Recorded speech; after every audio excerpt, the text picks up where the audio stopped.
نحمده ونصلي على رسوله الكريم اما بعد بسم اللہ الرحمن الرحیم۔ کل کے سبق میں یہ بات آئی تھی کہ قرآن پاک کا جو نسخہ لکھا گیا تھا اس میں زبر زیر پیش نہیں لگائے گئے تھے، جس کی وجہ سے عرب کے علاوہ کے جو ملک تھے ان کو پڑھنے میں دشواری ہوا کرتی تھی، اور عرب کے لوگوں میں اسی طرح کا رواج تھا کہ وہ بغیر نقطوں اور بغیر زبر زیر پیش کے عربی کو پڑھ لیا کرتے تھے، وہ اس میں مہارت حاصل کیے ہوئے تھے۔ تو پھر یہ نقطے اور زبر زیر پیش کس نے لگائے اور یہ کب لگائے گئے، اس کے بارے میں جو ہے اختلاف ہے۔ بعض روایتوں میں ہے کہ حضرت ابو الاسود دولی رحمۃ اللہ علیہ جو حضرت علی رضی اللہ عنہ کے شاگرد تھے انہوں نے یہ کام کیا، اور بعض روایت میں ہے کہ حجاج بن یوسف نے حضرت حسن بصری رحمۃ اللہ علیہ وغیرہ حضرات سے یہ کام کروایا، اور بعض روایت میں کوفہ کے گورنر زیاد بن ابی سفیان کا نام آتا ہے۔ اور شروعات میں جو زبر زیر پیش لگائے گئے تو ان کی شکل یہ تھی کہ زبر کے بدلے حرف کے اوپر ایک نقطہ لگا دیا جاتا تھا، اور زیر کے بدلے حرف کے نیچے اور پیش کے بدلے حرف کے سامنے ایک نقطہ لگا دیا جاتا تھا۔ لیکن پھر یہ نقطے حرفوں کو نقطوں کے ساتھ ملنے کی وجہ سے اس میں دشواری پیدا ہونے لگی، پھر ان کو بدل کر جو آج کل قرآن میں لکھا جاتا ہے زبر زیر اور پیش، یہ شکل اختیار کی گئی۔ یعنی بات یہ ہے کہ زبر زیر پیش کس نے اور کب لگائے، اس بارے میں کنفرم ایک کوئی روایت جو ہے نہیں ہے، اس میں اختلاف ہے۔ اور آگے بات ہے منزلوں کی، کہ جو قرآن پاک کے اندر 7 منزلیں ہیں وہ کس طرح سے مقرر کی گئیں۔ تو اس بارے میں بات یہ ہے کہ صحابہ کرام رضی اللہ عنہ اجمعین اور تابعین رحمۃ اللہ علیہ اجمعین، ان حضرات کا یہ معمول تھا کہ ہر ہفتے میں ایک قرآن پاک مکمل فرمایا کرتے تھے، اور ان حضرات نے روزانہ کے اعتبار سے ایک مقدار مقرر کر لی تھی کہ روزانہ اتنا پڑھنا ہے۔ تو یہ 7 دنوں کی جو ایک ہفتے کے 7 دنوں کی جو مقدار مقرر کی گئی تھی اسی کو منزل کہا جاتا ہے۔ اور پاروں کی تقسیم یعنی 30 پارے کس نے مقرر کیے، اس بارے میں بھی کوئی کنفرم اور پکی کوئی روایت نہیں ہے، اس بارے میں بھی اختلاف ہے۔ تو اس سلسلے میں بعض حضرات کا یہ کہنا ہے کہ جو نسخہ حضرت عثمان رضی اللہ عنہ نے تصنیف کروایا تھا تو وہ 30 صفحوں پر الگ الگ قسم کی 30 صفحوں پر لکھا گیا تھا، تو لہٰذا یہ تقسیم جو پاروں کی ہے وہ اسی زمانے سے ہے۔ اور بعض حضرات کا یہ کہنا ہے کہ یہ تقسیم بعد میں کی گئی اور بچوں کو پڑھانے کی آسانی کے لیے یہ تقسیم کی گئی۔ پھر بات آتی ہے رکوع کی، کہ قرآن کے پاروں میں جو رکوع ہوا کرتے ہیں، تو اس کے سلسلے میں بھی کوئی مضبوط اور پکی روایت نہیں ہے کہ یہ رکوع کی تعین کس نے کی اور یہ کب ہوئی۔ لیکن ان رکوع کا مقصد جو ہے وہ یہ ہے کہ جب قرآن میں کوئی بات جو کسی ٹاپک پر چل رہی ہے، اگر وہ ٹاپک پورا ہو جاتا ہے، وہ مضمون پورا ہو جاتا ہے، تو اس مضمون کے ختم پر ایک رکوع لگا دیا جاتا ہے۔ اور اس کے سلسلے میں معارف القرآن کے مصنف رحمۃ اللہ علیہ فرماتے ہیں کہ یہ رکوع کی جو تعین ہے وہ اس لیے کی گئی ہے تاکہ نماز کے اندر جو قرات کی مقدار ہے وہ متعین ہو جائے، اور اس کو رکوع بھی اسی لیے کہا جاتا ہے تاکہ اس جگہ پہنچ کر نماز کے اندر رکوع کیا جائے۔ اور پورے قرآن میں 540 رکوع ہیں، اور اسی طرح اگر تراویح کی ہر رکعت میں ایک رکوع پڑھا جائے تو 27 راتوں میں قرآن کریم پورا ہو سکتا ہے۔ اب رکوع کے بعد جو ہے آیتیں ہیں۔ آیتیں ایک تو وہ ہیں جو گول نشان ہوا کرتا ہے کہ وہ آیتیں تو اللہ کے نبی کے زمانے سے ہی ہیں، لیکن ان کے علاوہ جو اس گول نشان والی آیتوں کے بیچ میں کہیں پر طا، جیم، لام، صاد، میم اس طرح کے جو نشان بنے ہوتے ہیں، ان آیتوں کو کس نے لگایا؟ تو اس بارے میں بات کنفرم ہے کہ یہ علامہ ابو عبداللہ محمد بن طیفور رحمۃ اللہ علیہ نے لگائے تھے، اور آیت کی ان علامتوں کو رموز اوقات کہا جاتا ہے، جس کے بارے میں ہر قرآن کے پیچھے ایک پیج پر اس کی جو ہے تفسیر دی جاتی ہے، تفصیل کہ کہاں پر رکنا ہے اور کہاں پر نہیں رکنا۔ ان آیتوں کا مقصد یہ ہے کہ ہم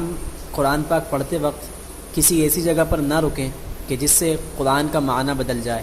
یا کسی ایسی جگہ پر ملا کر نہ پڑھ دیں کہ جس سے قرآن کا معنی بدل جائے۔ اس لیے ان نشانات کی تفصیل کو ذہن نشین کر لینا چاہیے، اور جب ہم تلاوت کریں تو ان کا بہت زیادہ خیال رکھتے ہوئے تلاوت کرنی چاہیے۔ اب بات آتی ہے قرآن پاک کی طباعت، یعنی چھپائی، پرنٹنگ۔ جب تک پریس ایجاد نہیں ہوئی تھی تب تک قرآن پاک جو ہے قلموں سے لکھا جاتا تھا، اور ہر زمانے میں ایک بڑی جماعت مسلمانوں کی قرآن پاک لکھنے والے کاتبوں کی موجود رہی، اور کئی لوگوں نے اسی کام کو اپنی زندگی کا مشغلہ بنایا، اور اس کو لکھنے کے سلسلے میں مسلمانوں نے بہت زیادہ محنتیں کی۔ پھر جب پریس ایجاد ہو گئی تو سب سے پہلے ہیمبرگ کے مقام پر 1113 ہجری میں سب سے پہلا قرآن پاک پریس کے ذریعے چھپا، اور اس کے بعد پھر یہ سلسلہ چلتا رہا۔ یہ تمام باتیں تو قرآن کے متعلق تھیں۔ اب ہم تفسیر کے متعلق کچھ باتوں کو جانتے ہیں۔ سب سے پہلے یہ جان لیں کہ ہم یہ تفسیر کا سبق جس کتاب میں سے پڑھ رہے ہیں اس کتاب کا نام ہے معارف القرآن، اور اس کے لکھنے والے جو عالم ہیں ان کا نام حضرت مولانا مفتی محمد شفیع صاحب عثمانی رحمۃ اللہ علیہ ہے۔ تفسیر کے معنی کھولنے اور واضح کرنے کے ہیں، اور علم تفسیر اس علم کو کہتے ہیں جس کے اندر قرآن پاک کے معانوں کو واضح کرا جائے، کھول کر بیان کیا جائے۔ اور نبی کریم صلی اللہ علیہ وسلم، صحابہ کرام رضی اللہ عنہ اجمعین کو قرآن پاک کو یاد کرنے کے ساتھ ساتھ، الفاظ سکھانے کے ساتھ ساتھ قرآن پاک کی تفسیر بھی بتایا کرتے تھے۔ تو جب تک نبی کریم صلی اللہ علیہ وسلم دنیا میں موجود تھے تو صحابہ کرام رضی اللہ عنہ اجمعین کو کسی آیت کو سمجھنے میں اگر دشواری ہوا کرتی تو وہ آپ صلی اللہ علیہ وسلم سے اس کی تفسیر پوچھ لیا کرتے۔ پھر آپ صلی اللہ علیہ وسلم کی وفات کے بعد یہ ضرورت پیش آئی کہ قرآن پاک کی تفسیر کو ایک علم کی شکل میں محفوظ کر لیا جائے، ورنہ لوگ اس کو اپنی طرف سے اور اپنی سمجھ سے سمجھنے لگیں گے اور اس کا غلط معنی بیان کرنے لگیں گے۔ پھر اس ساری تفسیر کو محفوظ کر لیا گیا جو نبی کریم صلی اللہ علیہ وسلم کے صحابہ کے ذریعے سے ہم تک پہنچی تھی۔ اب اس بات پر آتے ہیں کہ مفسرین قرآن پاک کی تفسیر کن چیزوں سے کرتے ہیں، ان کا ماخذ کیا ہوتا ہے۔ تو تفسیر کے ماخذ جو ہیں وہ 6 ہیں۔ پہلا خود قرآن کریم ہے کہ قرآن کی کئی آیتیں ایسی ہیں کہ جن کی تفسیر خود قرآن مجید میں موجود ہے، جیسے آیت صراط الذین انعمت علیہم ہے، ترجمہ ہمیں ان لوگوں کا راستہ دکھا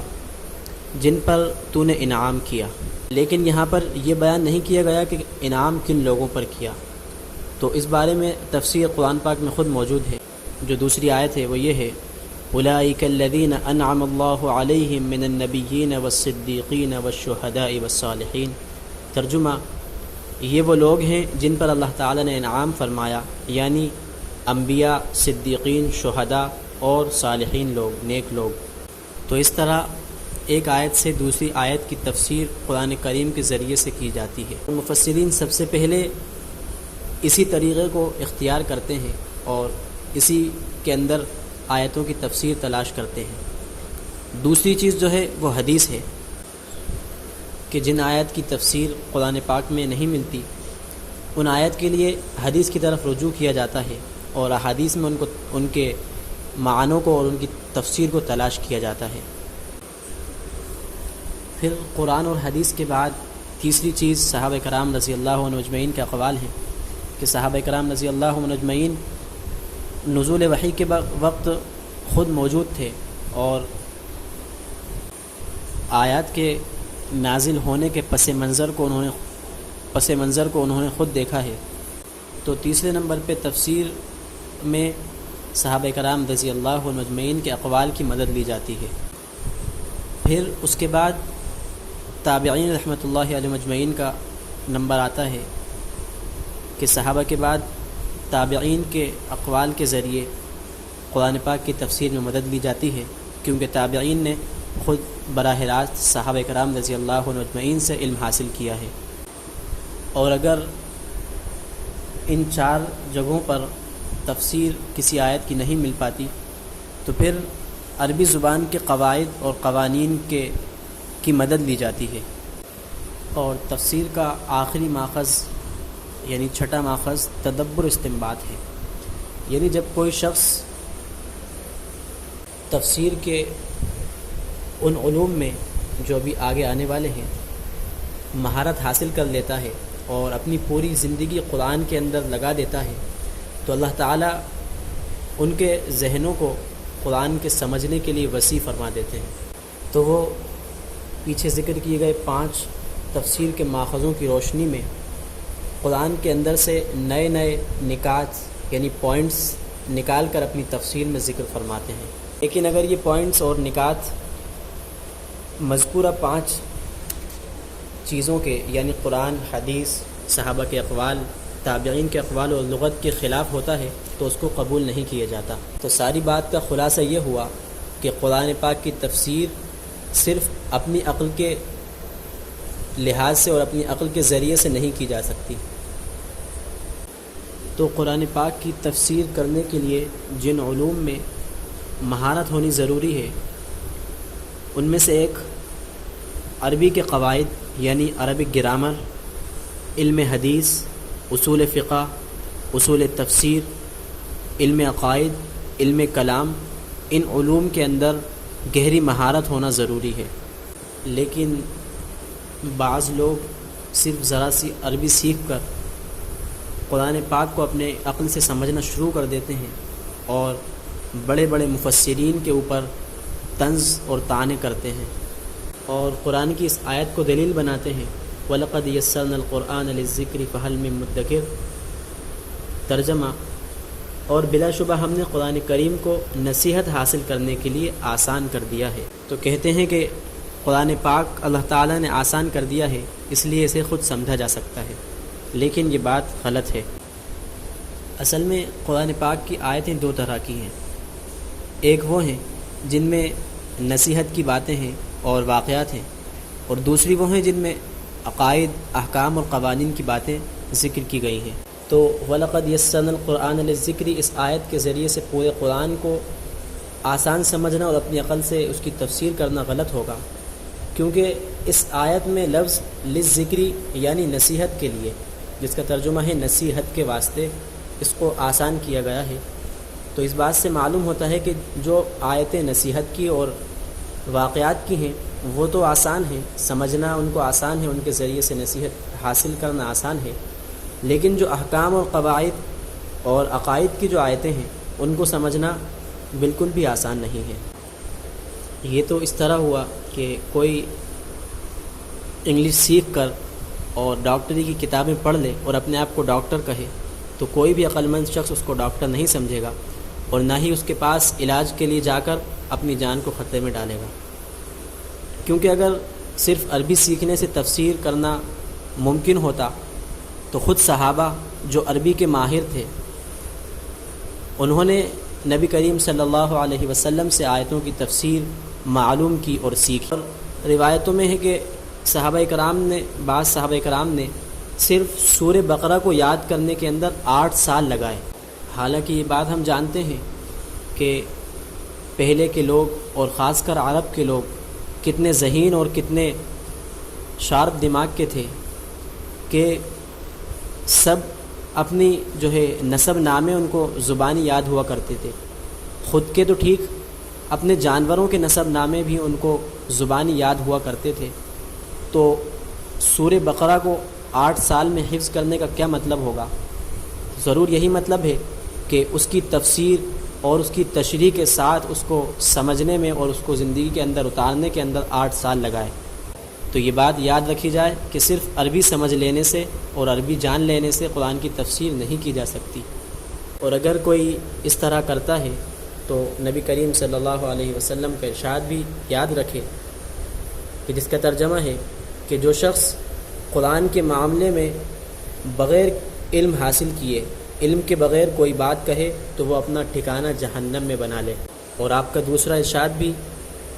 کہ جس کا ترجمہ ہے کہ جو شخص قرآن کے معاملے میں محض اپنی رائے سے گفتگو کرے، کوئی بات کرے اور اس میں کوئی صحیح بات بھی کہہ دے، تب بھی اس نے غلطی کی۔ قرآن کریم کی جتنی خدمت کی گئی دنیا کے اندر، دنیا کی کسی دوسری کتاب کی اتنی خدمت نہیں کی گئی۔